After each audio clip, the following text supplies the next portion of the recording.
conversations with the members of the executive of SCORA, both in the present committee, which consists of very serious advocates on record. In fact, one reflection of the fact that the present committee is of serious advocates on record is that such a conference has been put together.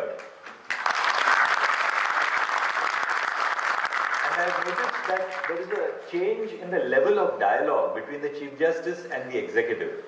You know, the advocates on record come to you with grievances.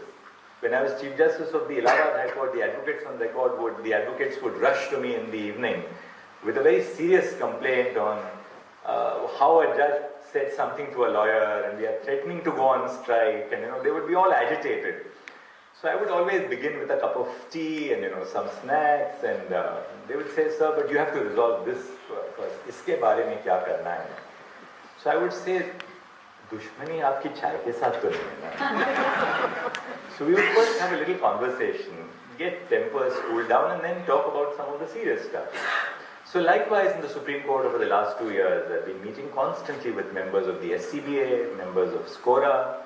But what I find now is that a lot of issues which we discuss are serious issues concerning the bar, which is very critical because that's how we can find solutions. And it has been my endeavor over the last 2 years to find solutions to the problems which we confront of advocates on record. One of the things which we have done in the registry, and something which I must share with all of you, is to bring together a team in the registry of distinguished and very competent judicial officers from across the country. Because I do believe that it is essential for the Chief Justice of India to have a diverse team of senior district judges who come on deputation to the registry, both men and women. And we have tried to bring about this diversity in the Supreme Court. Because the Supreme Court is not a Supreme Court of Tilakmark. It's the Supreme Court that represents the entirety of the nation. Just as, all my colleagues, if you look at the profile of the present constitution of the Supreme Court, it reflects the diversity of the nation. Colleagues from the northeast, colleagues from the south, colleagues from the west, colleagues from the north, colleagues from the heartland of India. Likewise, in the administrative work of the Supreme Court, it's important that we reflect this diversity of the nation so that the administrative input which comes into the Supreme Court matches the diversity of the nation. And I see that in the work which we do, the advocates on record, you will have them here itself. Mr. Vipin Nair, Amit Sharma, Nikhil, your office bearers are from different parts of the country. Now the language which they speak, obviously I'm not talking about English or Hindi, the language which they speak in terms of their cultural language, their cultural identities is very distinct. And in our association or engagement or interface with the advocates on record and the Supreme Court bar, we as judges and administrators have to be cognizant of the fact that we are dealing with a multicultural, multilingual, multi-religious, multi-caste identity of the Indian bar in the Supreme Court. And that, to my mind, is the strength of the bar in the Supreme Court. That the bar in the Supreme Court represents the complete diversity of the nation. So when we designated senior counsel, and I know that we have been subject to some critique on the number of senior counsel who were designated. Someone told me just the other day that, Chief Justice, do you know that many of the senior counsel who you designated are still to gather work? But I said the purpose of this broad designation of senior counsel was very different. The idea of designating senior counsel must also be to convey the impression that in designating seniors, we are creating a platform for others to excel. Obviously, you designate people who have had some basic level of work and more than the basic level of work. But by creating this platform, we are allowing our bar to prosper. Not all of them will obviously do brilliantly at the bar 10 years or 5 years or 15 years down the line. But that's the same as appointing judges.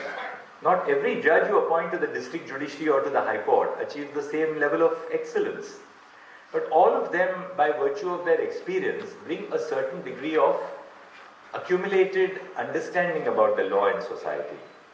Likewise, the effort in designating many of the seniors has been to allow the bar to understand that the Supreme Court bar, when it wants to aspire for improvement or advancement or change in their professional existence, should not be confronted with this barrier that, this is somewhere a close or a clique of people, so that the designation would be conferred only on a certain close group of people. And the reason which I thought we must put across to the nation is that people across the nation, particularly women lawyers, because it's important that we recognize the important role which women lawyers are playing in the legal profession today. And by creating this platform of opportunity for young lawyers, we'll be allowing our bar to progress in the mid to long run. And I've seen personally how lawyers who were advocates on record until just a month ago, and they're given a small brief as senior counsel, the early briefs were maybe small briefs, you realize that there is a complete transformation in the way they argue cases in the court, because they are also under the great awe and the great responsibility of the fact that they are now designated as seniors by the Supreme Court. Why do judges behave? Judges behave, of course, because they are expected to behave in accordance with law and the Constitution, to be fair, to be objective. But judges also perform in a certain manner because of peer pressure. All of us are constantly looking at each other and the work which we do. When we meet, we discuss, we have our lunches, we are in conversation. Likewise, we are under scrutiny of wider society. The work which we do, we are constantly under scrutiny by all these social media websites, by the press. We are being constantly assessed in the bar rooms over cups of coffee, sometimes fairly, sometimes unfairly. But likewise, the reason why people in a profession like ours have an aspiration for betterment is because we belong to this fraternity, which is a fraternity which produces an internal discipline and which provides an expectation of better behavior and change and better standards. And therefore, I do believe that in our effort in the last several years, we have tried to create these spaces of opportunity for young lawyers. And I do hope that these spaces for opportunity for young lawyers would be taken up in a very large measure by them. Another thing which I thought I must, of course, mention is we have placed a great deal of importance on regional languages in the work which we have been doing as judges of the Supreme Court. In fact, I personally try and speak to any client in person who speaks a language which I understand or know, to try and speak in that language. And the reason for it is that we represent a nation which, as I said, is a nation of diverse linguistic and other cultures. We have translated, as you know, the judgments of the Supreme Court into all Indian regional languages. There are about 37,000 judgments of the Supreme Court since independence. We floated the digital SCR, which is now, those of you who have not used the digital SCR, please use the digital SCR because it's a free resource, head noted, and SCRs are up to date now completely. And I thought that we should translate all these 37,000 judgments using machine learning with all AI-assisted machine learning tools. We are using large language models, which are of course then verified by human agencies. We have retired district judges who actually look at the translation. More on that a little later on Law and Humor. Because when we say leave granted, the machine learning always says avkash prapt ho gaya. So you have to train it to say it's not avkash prapt ho gaya, but it's leave granted to appeal. But all the 37,000 judgments of the Supreme Court have now been translated into Hindi. Now, the advantage of translating these judgments into Hindi is you have judges today who have never spoken English. Judges even of the high courts, when they came from the district judiciary, I had colleagues in the Allahabad High Court and I asked them, "Aap Angrezi mein likhte hi nahi hai?" And they would say, "Sir, when I was a district judge, I was a member of the district judiciary, I didn't have an English stenographer. So how would I write an English order?" Now, if the district judiciary is predominantly a regional language judiciary, and most of the judgments or all of the judgments of the Supreme Court are only in English, we are distancing ourselves from the process of dispensation of justice at the trial level. And we have therefore, and that's a very serious cause for concern. So a judgment of the Supreme Court laying down what should be the yardstick for the grant of bail in a PMLA matter, if that does not reach out to the judges and the lawyers in the special courts, how do you expect them to do justice? So therefore we have to reach out in languages which citizens, lawyers and judges in the districts understand. And this is not just confined to Hindi. I'd like to share that. We have been translating judgments into Tamil, every language which is recognized by the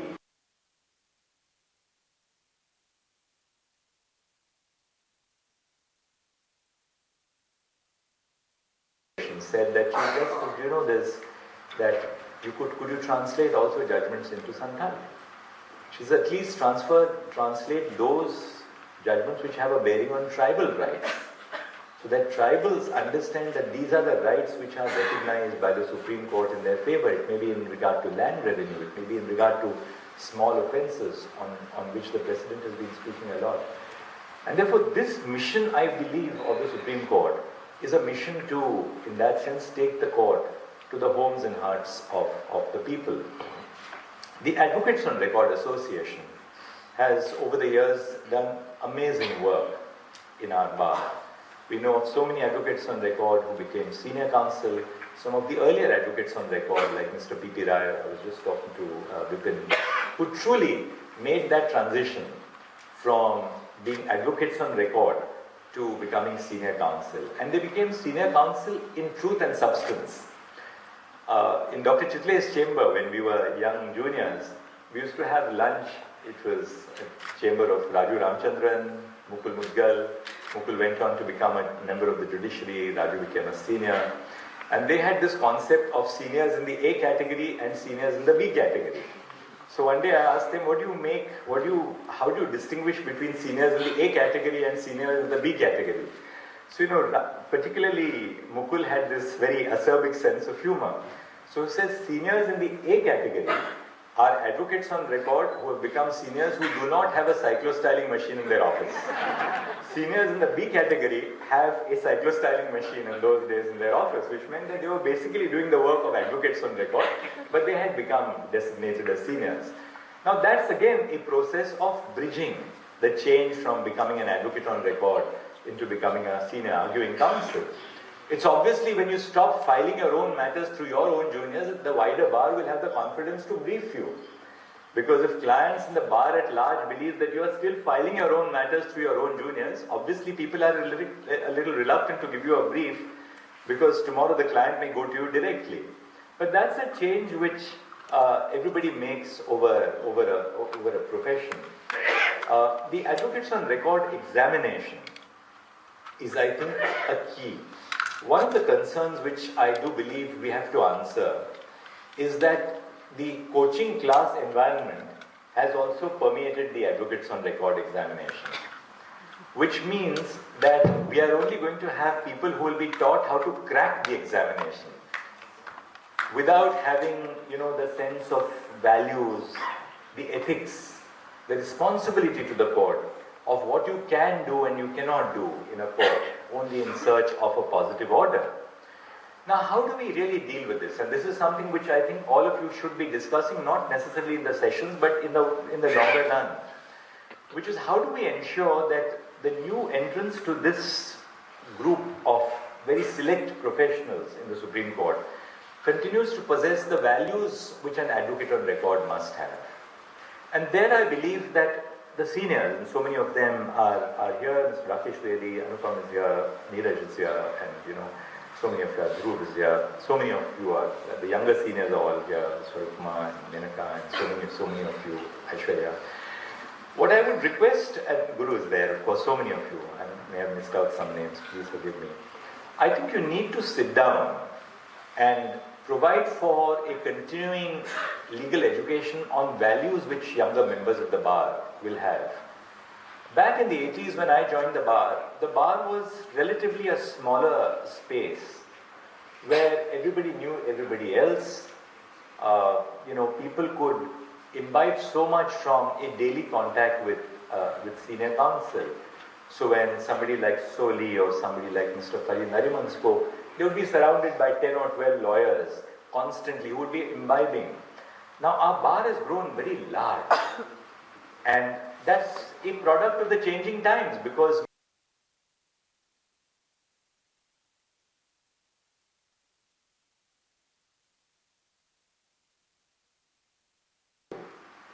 middle class parents would want to send their children into medicine, or they would want to send them into engineering.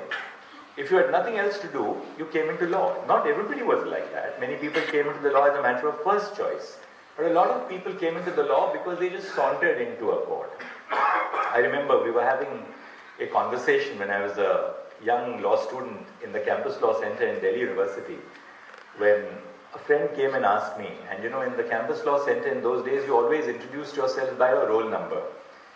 And the typical way to introduce yourself was to say, myself, roll number 965.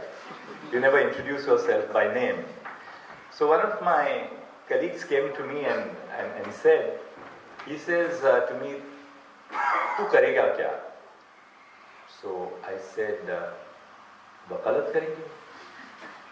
So he said, "Karega kya life mein?" I said, "Wakalat karenge." But kamai kaise hogi? So how would you earn money? My sister Sapna, my friend asked me in the law college, "What will you do in life?" So I said, "I want to be a lawyer." But he said, "What will you actually do in life?" So I said, "I'll be a lawyer." "So how will you earn your income?" So I said, "From the bar." So he put his arm around me and said, "Look, I have to put a little bit of common sense in you. I'll translate it to you in English because, to Sister Sapna's benefit." He put his arm around me and says, "Look, I have to put a little bit of common sense in you." He says, "Look, your father is the Chief Justice of India. This is your time. Please get a gas dealership or a petrol dealership."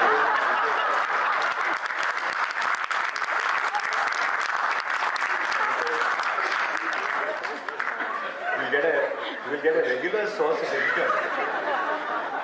And thereafter you can also do a little bit of lawyering on the side. Now, I never got a gas dealership or a retail petroleum outlet.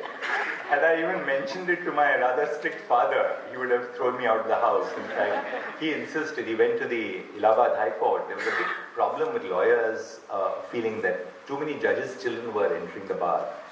And while addressing the bar, the High Court of Judicature of Allahabad, my father got up and said, "My son will never enter the bar so long as I am a judge." And he never asked me whether, I'd abide by that diktat. But in those days, when parents said something, you had to accept it. When parents said, "We have to go tomorrow to this particular place on a holiday," we accepted it because that was the sense of authority. I'm not sure how many of you in the audience has that sense of authority over your children. But, that was a sense of authority.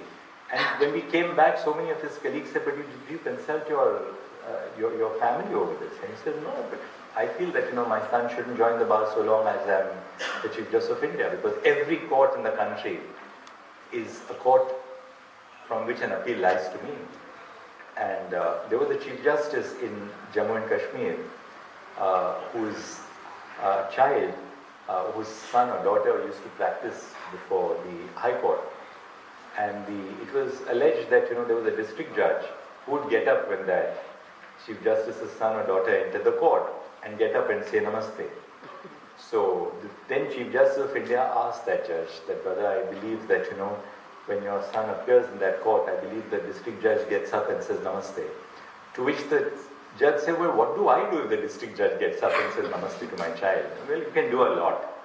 And I think there is a lot which we can do to create that sense of understanding of wider society, that we are an equal opportunity court and bar. One last thing, and I think I'll be then done because I have to also move on to your next sessions. We have law clerks whom we recruit in the Supreme Court of India, and they do some amazing work. My law clerks are now, I'm proud of them because my law clerks have gone to almost the top universities in the world.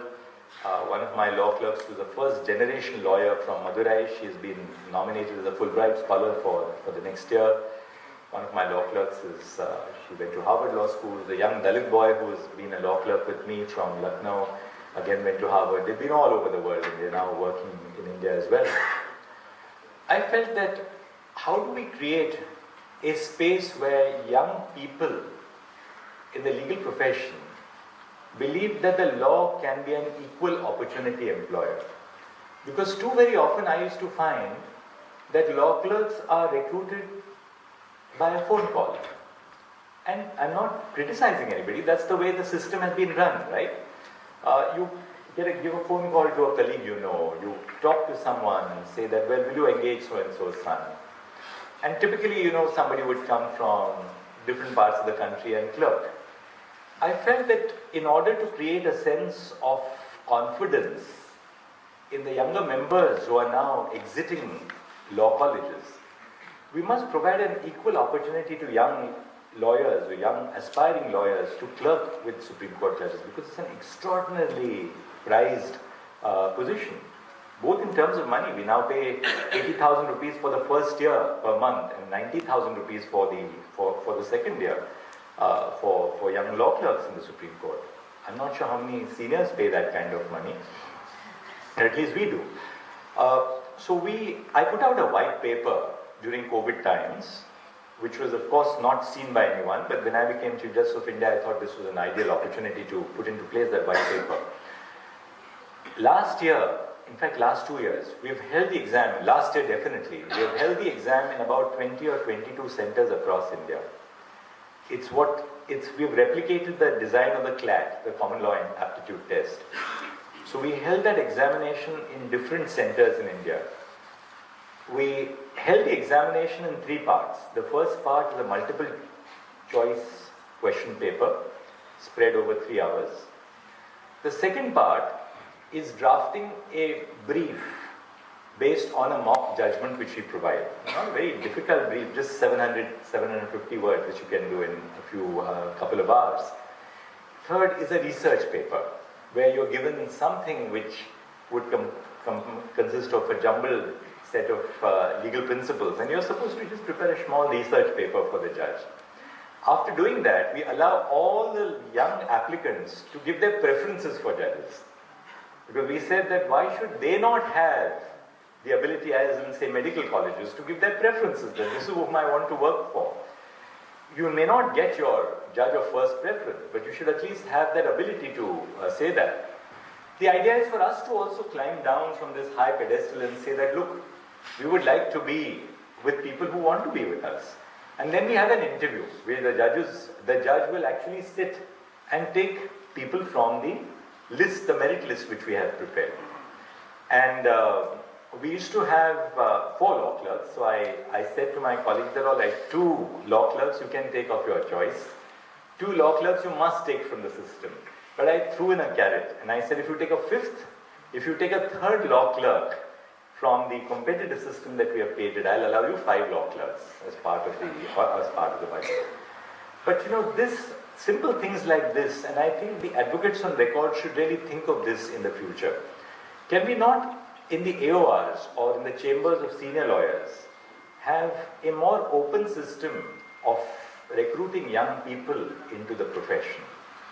This is a subject very close to my heart, which I thought I must dwell on, because that's the only way in which we will ensure that people who are coming into the profession don't have to suffer the kind of hardship which so many young and not so young lawyers of today have had to go through. When we designated seniors, when we held the interviews, we asked all the people who were applicants for the process of designation as seniors to sit in the multipurpose hall of the Supreme Court. We had a seating chart as they have at Harvard Law School, where you're graded, by your professors. And we asked everyone to tell us their life story. The Supreme Court judgment requires us to interview lawyers. And I said, you can't sit down and interview lawyers and ask them, what do you mean by an Order 7 Rule 11B application? They're all appearing before us. So we thought, let them tell us their life stories. So we gave them about 5 minutes, somebody took 7 minutes, somebody took 10 minutes. Every one of them gave us their life stories. The first round we began at 3 and ended at 10 o'clock in the night. Now, in the course of their life stories, we realize what the Supreme Court bar, whether AORs or others, really consists of. They gave us moving stories of how they had begun their careers in small districts in India, came to Delhi in search of work, not knowing a senior, not knowing what Supreme Court practice was, came here. One young woman lawyer said that, my father said that, well, there's no place for you in the district court in Gorakhpur. So she said, well, where do I go? I want to be a lawyer. So she said, well, I came to Delhi. And then I tried and established myself. So these are stories which are real life stories of the members of our bar. And we as judges are very deeply cognizant of those stories. And therefore,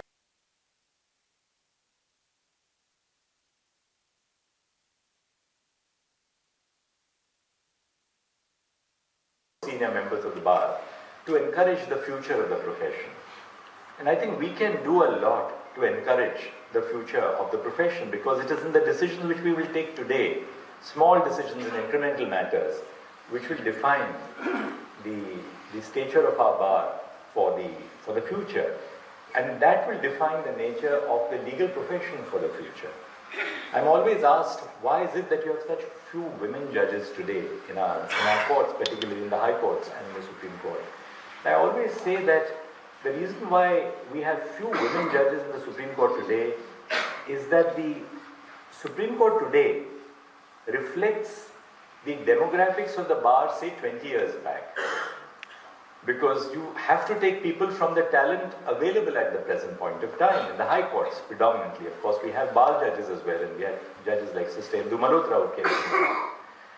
So if we want to change the demographics of the Supreme Court into a more inclusive, broad-based and diverse bench, we have to take those decisions today. And those decisions will have to be taken by each individual member of the bar, the Advocates on Record Association, the Supreme Court Bar Association, because we are all really members of the same bar. These are appellations, we have associations. But we have to take those decisions today, because it is in the ability to take those decisions today that we will lay down the future for a more even and dispersed profession. The Bar Council of India has taken a decision recommending that some minimum scales of pay should be made available for lawyers. I'm sure that members of the bar will take that very seriously and ensure that we pay something which is commensurate with dignity. And the last point which I'd like to say is that I think as seniors we shouldn't look at young lawyers who enter our courts as somebody who has come to learn from us. Of course they come and learn from us. They wouldn't know how to draft maybe a good synopsis. They may not know how to draft the good grounds in a second appeal. What's the distinction between a civil revision and a first appeal and a second appeal? That's what the senior has to do.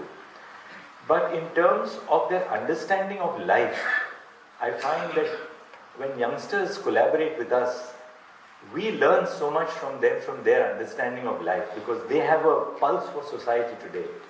And as we grow higher, I'm not just talking of judges who are isolated by the very nature of our office, but as we grow higher, senior advocates, you have no time to look at, the shopkeeper, because then you are dealing with clients of a much higher order. But it is from the youngsters who collaborate with us in our offices that we learn the pulse of Indian society. So we must change our perception that people who come to work for us are coming to learn from us. They're coming to be mentored by us. But equally, we learn as much from them. So I think the future of the profession is bright. I wish I had a prepared text, which I did, which was all of 7 pages long, which I would have finished in exactly 14 and a half minutes. I took much more, but that's what happened when.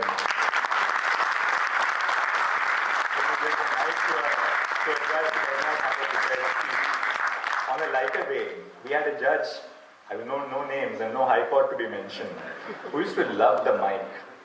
And as young lawyers, we all called his lordship Michael as the first name. I hope you will not call me Michael. Thank you. ABP Majha, उघडा डोळे बघा NEET.